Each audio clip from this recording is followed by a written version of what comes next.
श्री सौगत राय जी संशोधन संख्या 108 को प्रस्तुत करें। आप बोल रहे थे ना।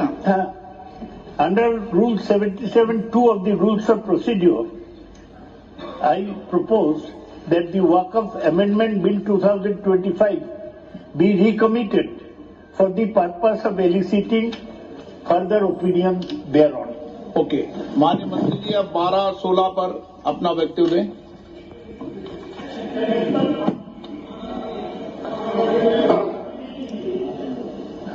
आपका जो जब मैं ओपनिंग करूंगा उसका फिर जवाब आएगा और बाकी अमेंडमेंट तो आखिर में आता ही है।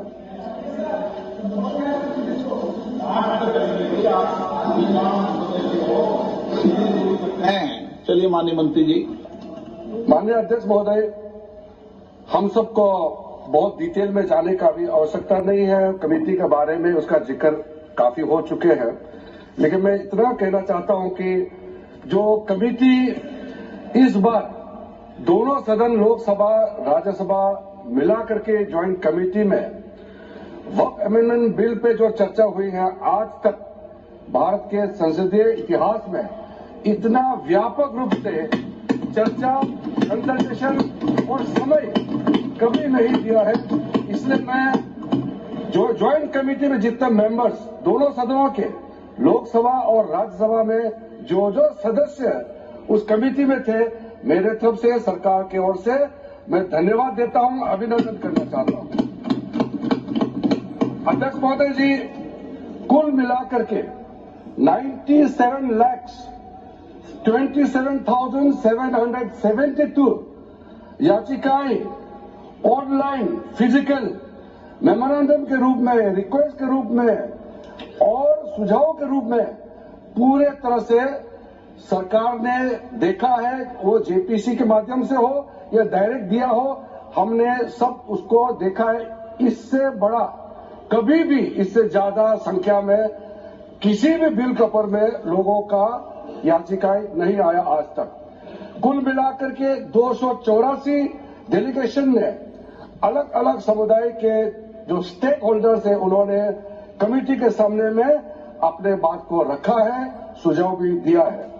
25 स्टेट गवर्नमेंट और यूनियन टेरिटरीज का वक्फ बोर्ड ने अपना सबमिशन भी पेश किया गया है।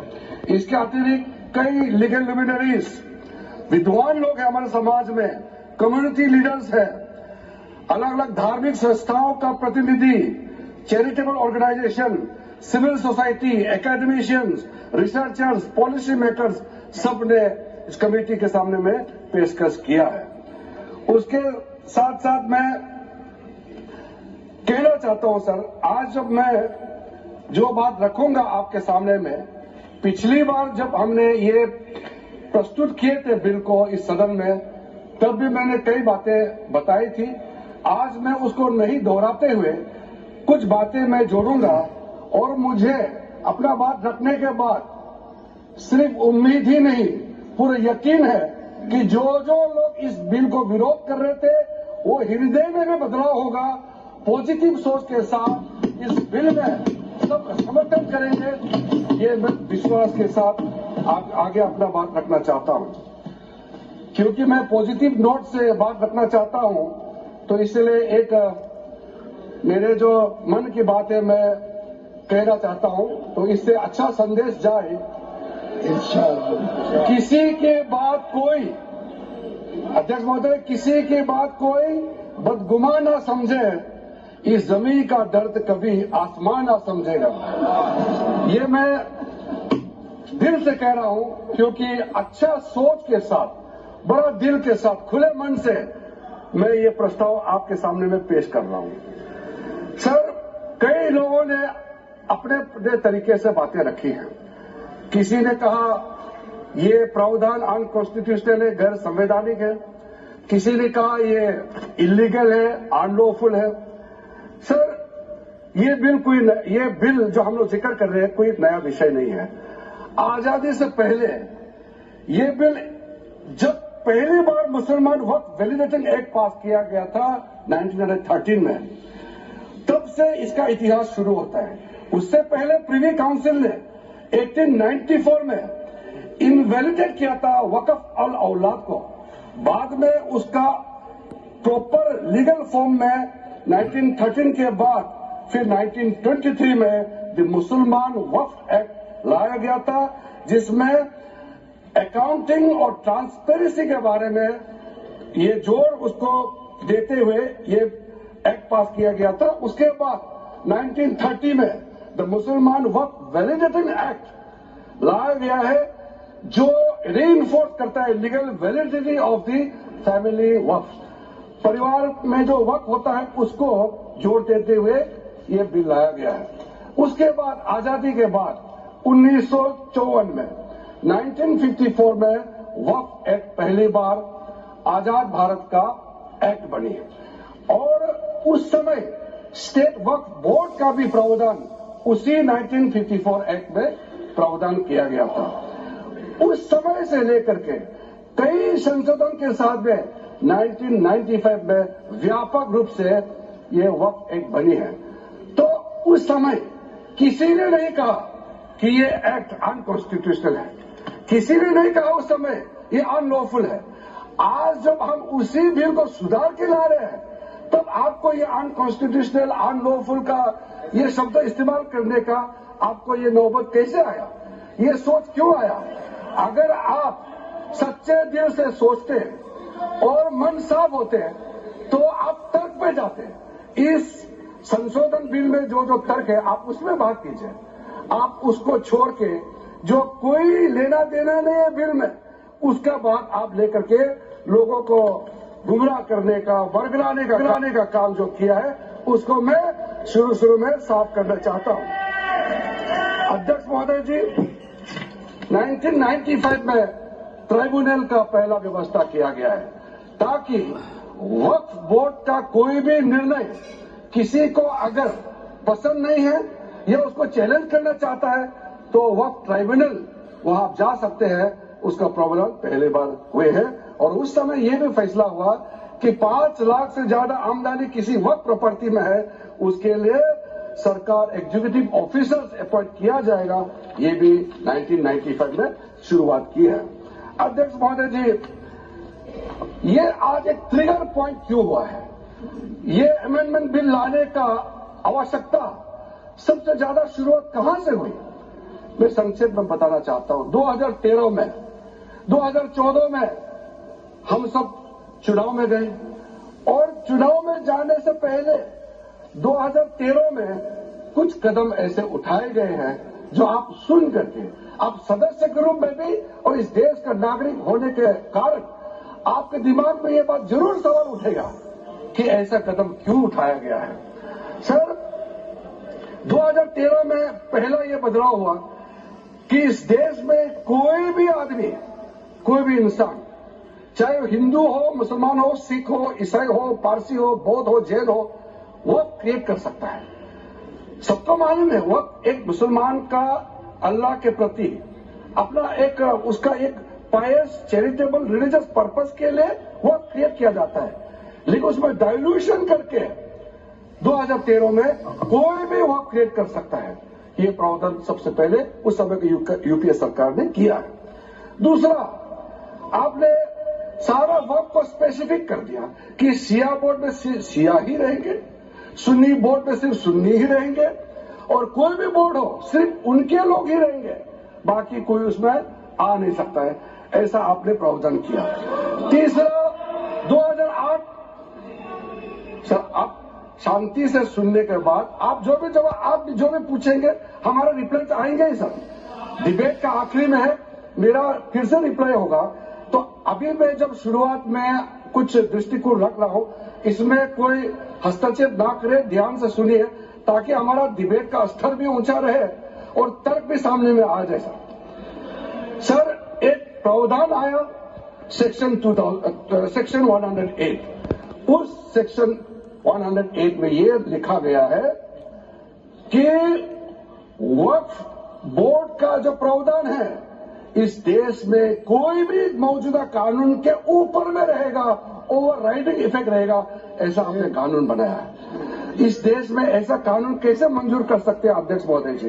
हर कानून अपना अपना हिसाब से चलता है, लेकिन एक कानून दूसरे कानून के ऊपर में ओवरराइडिंग इफेक्ट होगा, ये कोई भी मान्यता नहीं दे सकता है। उसके बाद सर, मैं कुछ प्रोपोगेंडा साथ में जुड़े हुए हैं। उससे पहले जो 2013 में मुझे भी बहुत ताज्जुब हुआ कि ये पास कैसे जबरदस्ती करवाया है। 2013 में वक्त पे यूजर जो आपने प्रावधान डाला, उसके बाद 1970 से एक केस चल रहा था दिल्ली के अंदर में।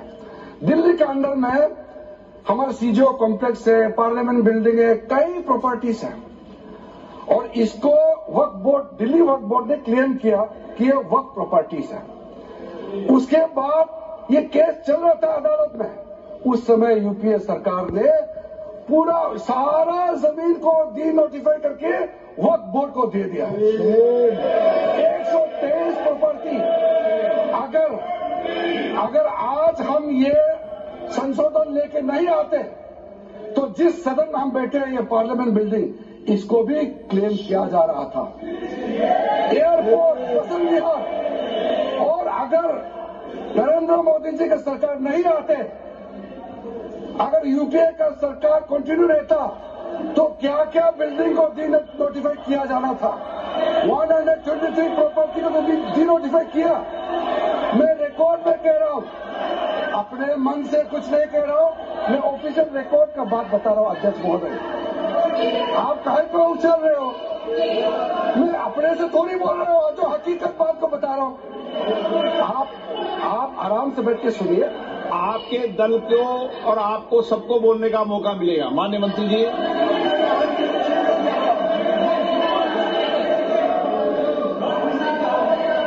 सर, मैं फिर से कह रहा हूं, मैं एक शब्द अपने ओर से नहीं कह रहा हूं।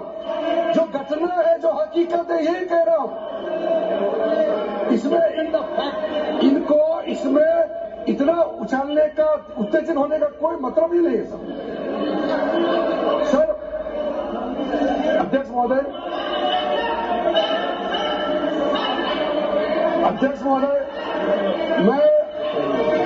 मैं आपके माध्यम से सदन को कहना चाहता हूं कि जो संवैधानिक बात उठा करके लोगों को गुमराह करने का जो प्रयास किया जा रहा है, उसको भी देश के सामने में सही बात रखना बहुत ही जरूरी है। एक बात बार बार इन लोगों ने कहा गया है कि ये जो वक्फ अमेंडमेंट बिल है, ये आर्टिकल 25, आर्टिकल 26, आर्टिकल 30 का उल्लंघन करता है करके इन्होंने इल्जाम लगाया। पढ़ चुका हूं, आप पढ़ लो। कभी भी डिबेट के बीच में पॉइंट ऑफ ऑर्डर नहीं होता है। व्यवस्था दे दी है, पखवाना कभी। माननीय मंत्री जी बोलिए।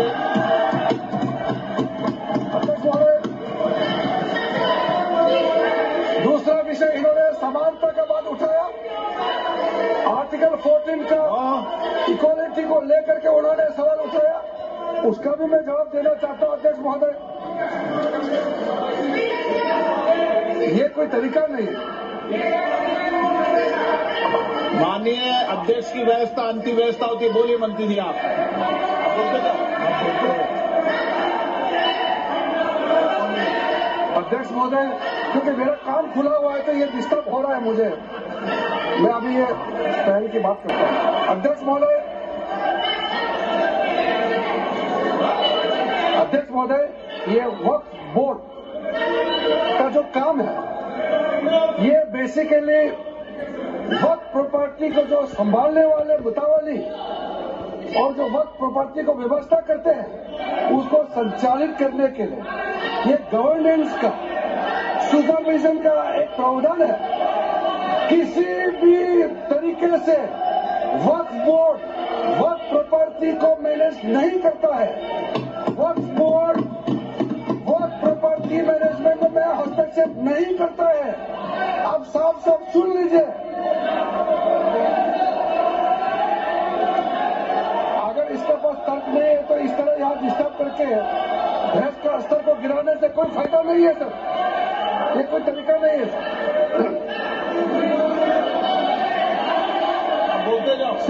वक्फ बोर्ड का क्रिएट करना, एक जो वाकिफ होता है, जो अपने अपना विलिंगली वक्त क्रिएट करता मैंने है। व्यवस्था दे दी है